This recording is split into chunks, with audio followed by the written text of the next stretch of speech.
Sometimes I feel that my pen is my land.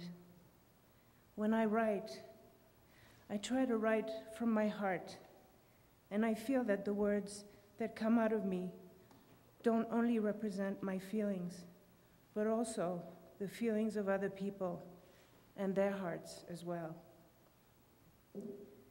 My pen is the land I go to when I feel full of anger, happiness, longing.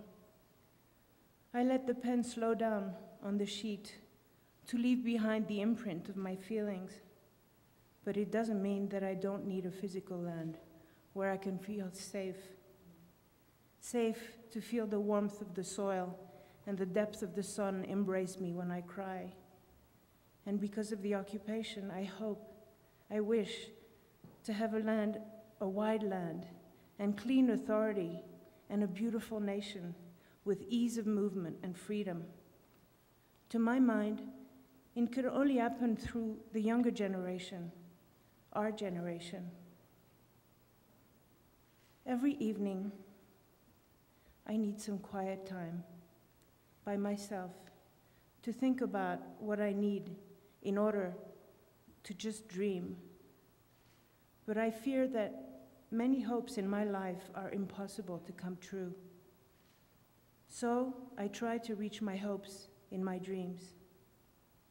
In our dreams, there are so many connections, mixing so many different strands, all of them difficult to reach.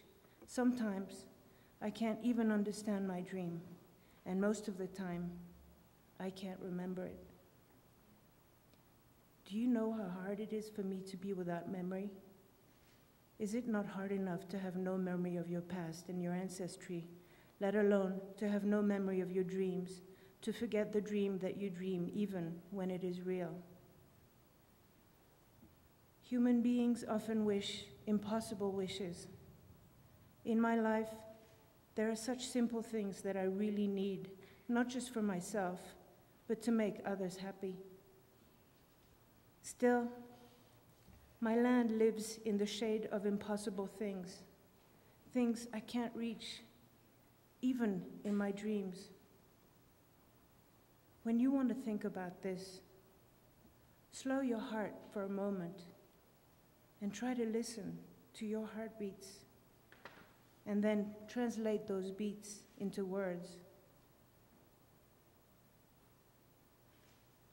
I would need many notebooks to write about checkpoints, as they are the worst thing I have ever experienced in my life. When I left Gaza and came to America with my friends to attend the peace camp, we had to pass through a number of checkpoints. Each time, it felt like I was being robbed of my self-respect when the soldiers spoke to us slowly, forcefully, and with a teasing insolence that was so humiliating.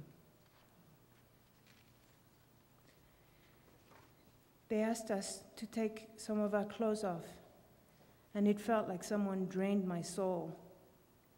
If they weren't so concerned about world opinion, I'm sure they would have asked us to undress completely, standing naked in front of everyone. This is why I thought twice about making this trip to America, because I didn't want to experience the checkpoints. They treat you worse than an animal, and you can't even know who's giving you orders. The guard speaks down to you from a tower high above the ground, so far up that you can only catch his eyes if you squint.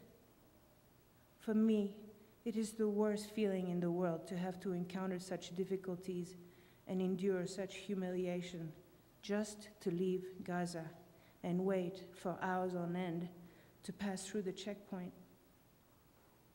This endless waiting is hardest for those who are ill and in need of medical treatment abroad, and some prefer to die from the sickness than languish at the checkpoint.